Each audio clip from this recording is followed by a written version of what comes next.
सूरज ढल रहा है टाइगर बीच पर और हमने बस कल ही शार्क डाइविंग शुरू की थी। मैंने कभी भी नाइट डाइविंग नहीं की है, लेकिन किसी को लगा कि ये एक अच्छा आइडिया होगा शार्क्स के साथ रात में डाइव करना। क्या वो तुम थे? बिल्कुल भी नहीं। नहीं, ये बंदा था। अरे सब ठीक होगा यू गाइस, अरे सब ठीक होगा गाइस।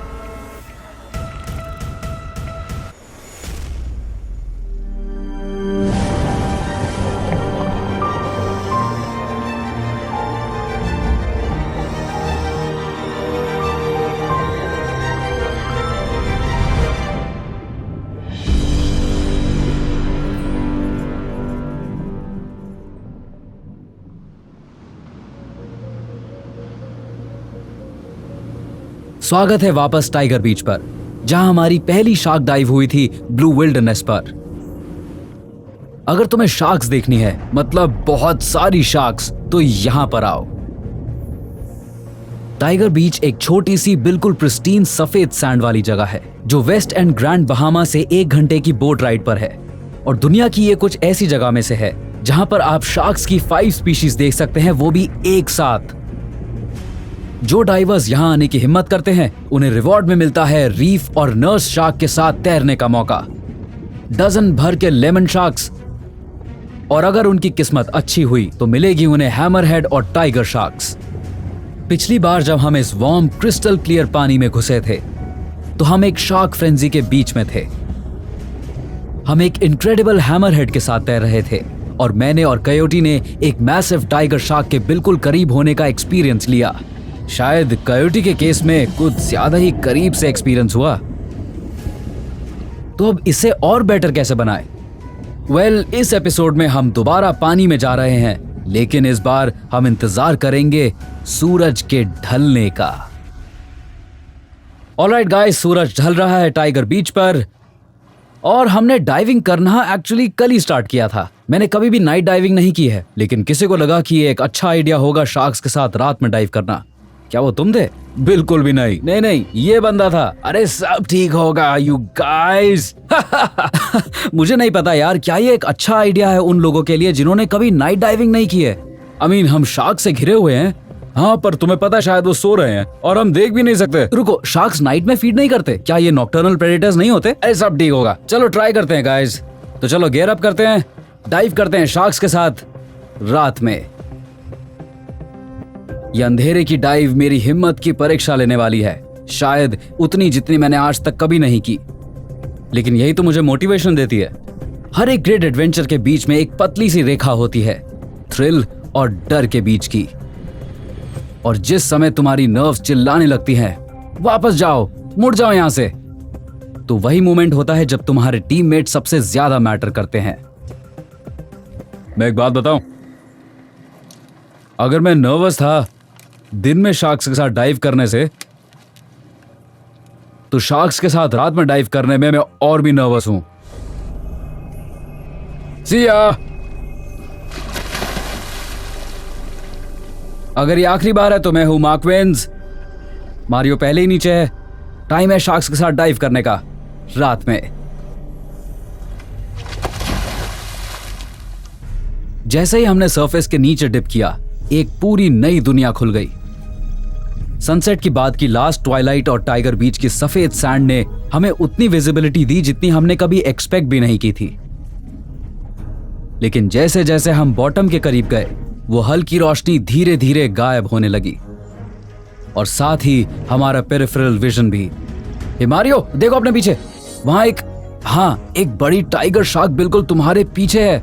कुछ ही मिनटों में पूरा लैंडस्केप एकदम पिच ब्लैक हो गया और हमारी फील्ड ऑफ व्यू सिर्फ बिल्कुल सामने तक सीमित हो गई। दूर से दिखने वाले डाइवर्स एक एलियन क्राफ्ट के जैसे लग रहे थे, जिनके पास सिर्फ उनकी ऑर्ब लाइक लाइट्स उनकी लोकेशन बता रही थी। अंधेरे में तेज तेज हिलती शैडोज के साथ हम 2 चीजों से घिर चुके थे जो इंसानों को हमेशा से डराती आई हैं, और वो है शार्क्स और अंधेरा। लेकिन हमारा फोकस बहुत शार्प था और जैसे ही हम एडजस्ट हुए, हमारा डर एकदम खत्म हो गया, ज्यादातर। और फिर हमने कुछ नोटिस किया जो हमने रात में देखने की उम्मीद नहीं की थी। रंग। तुम देख सकते हो पानी नेचुरल लाइट से कलर्स एब्जॉर्ब करने में बहुत अच्छा होता है। आप जितना गहरा जाते हो उतने ज्यादा कलर्स गायब होने लगते हैं। लाल रंग सबसे पहले एब्जॉर्ब होता है, उसके बाद ऑरेंज, उसके बाद येलो, बिल्कुल रेनबो के कलर्स के ऑर्डर में। दिन के टाइम इस डेप्थ पर रीफ काफी डल और फेडेड लग सकती है, लेकिन रात के अंधेरे में हमारी पावरफुल डाइव लाइट्स ने बिल्कुल नया वर्ल्ड रोशन कर दिया, जो कि हमेशा से हमारे सामने ही था, लेकिन हमने उसे कभी भी नोटिस नहीं किया था।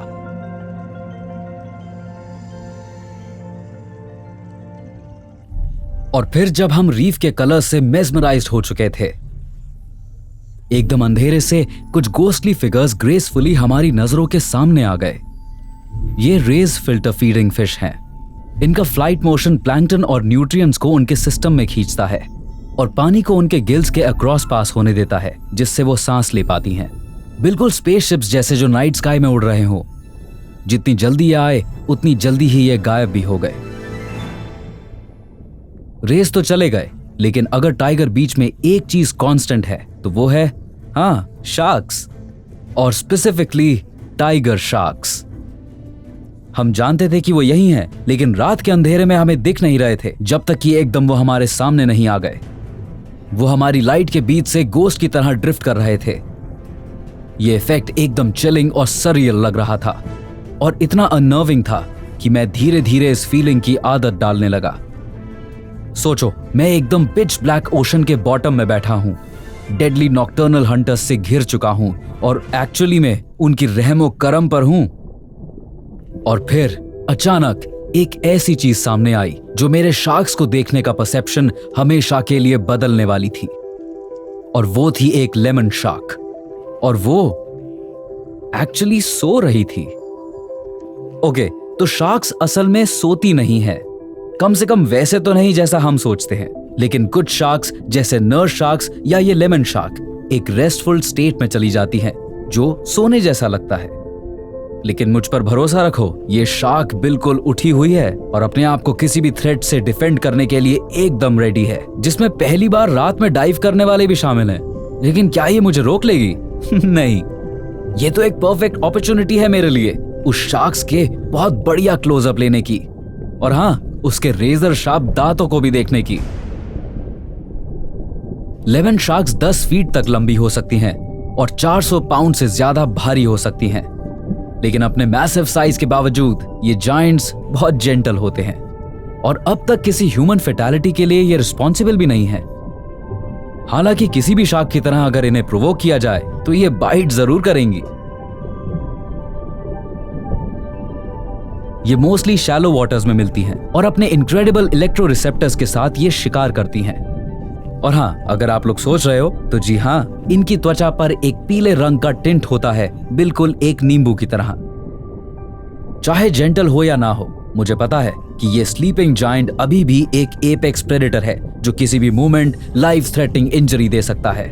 और आखिरी चीज जो मैं करना चाहता था वो था इसे प्रोवोक करना, वो भी स्पेशली रात के अंधेरे में शोर से इतनी दूर। लेकिन हम ग्रिजली बेयर्स और बैजर्स के साथ फिल्म करते हैं और ये मेरा एक ही मौका था, मुझे ये शॉट लेना ही था। और मेरे लिए सरप्राइज की बात ये थी कि ये 10 फुट की शार्क के बिल्कुल बगल में मैं लेटा हुआ था। ये एक कमाल का मोमेंट था, एक लाइफ चेंजिंग एक्सपीरियंस तो कम से कम था ही ये। और मैं कभी भी किसी टाइगर शार्क या किसी टॉप लैंड प्रेडेटर के साथ में ऐसे अप्रोच तो नहीं करूंगा, लेकिन जब मैं इस शार्क के साथ में वहां लेट रहा था तो मुझे इसके जेंटल नेचर का एहसास होने लगा और मुझे एहसास हो गया था कि ये मुझे एक्सेप्ट कर चुकी है और हमें फिल्म करने दे रही है। और फिर मैंने हाथ बढ़ाया उसके ट्रस्ट को टेस्ट करने के लिए। मुझे यकीन नहीं हो रहा था, उसने मुझे सच में अपने आप को छूने दिया। मैं लिटरली एक शार्क को पेट कर रहा था।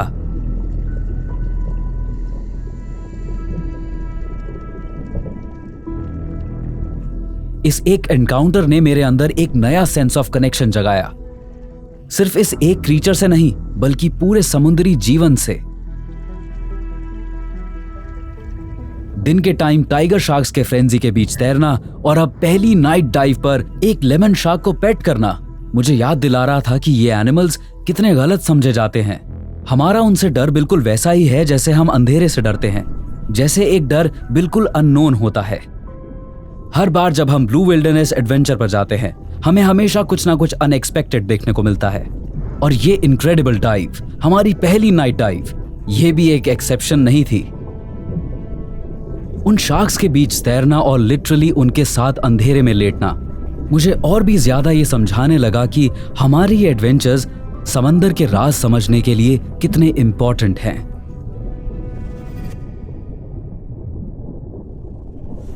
जब हम सरफेस की तरफ वापस जा रहे थे, मैं वेट नहीं कर सकता था इस मोमेंट को अपनी टीम के साथ सेलिब्रेट करने का। मुझे पता था कि ये रात एक कहानी बनने वाली थी जो मैं और मारियो सालों तक याद रखेंगे।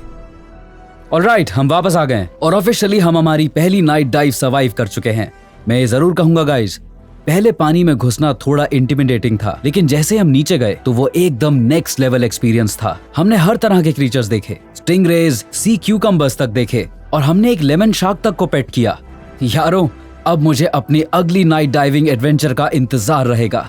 मैं हूं Mark Wiens, be brave, stay wild. मिलते हैं नेक्स्ट डाइव पर। शार्क्स पिछले 400 मिलियन सालों से समुद्र के इकोसिस्टम का हिस्सा रहे हैं। ये असली सर्वाइवर्स हैं, लेकिन आज कई स्पीशीज ओवरफिशिंग और हैबिटेट डिस्ट्रक्शन की वजह से वो वल्नरेबल हैं और एक्सटिंक्शन की एज पर पहुंच चुके हैं। ये एंशिएंट एनिमल्स बिल्कुल वैसे नहीं हैं जैसे हॉरर मूवीज में दिखाया जाता है। ये हमारे ओशन इकोसिस्टम के एक क्रिटिकल पार्ट हैं और ये जरूरी है कि हम सब मिलकर इनके घर को यानी समुद्र को प्रोटेक्टेड रखें।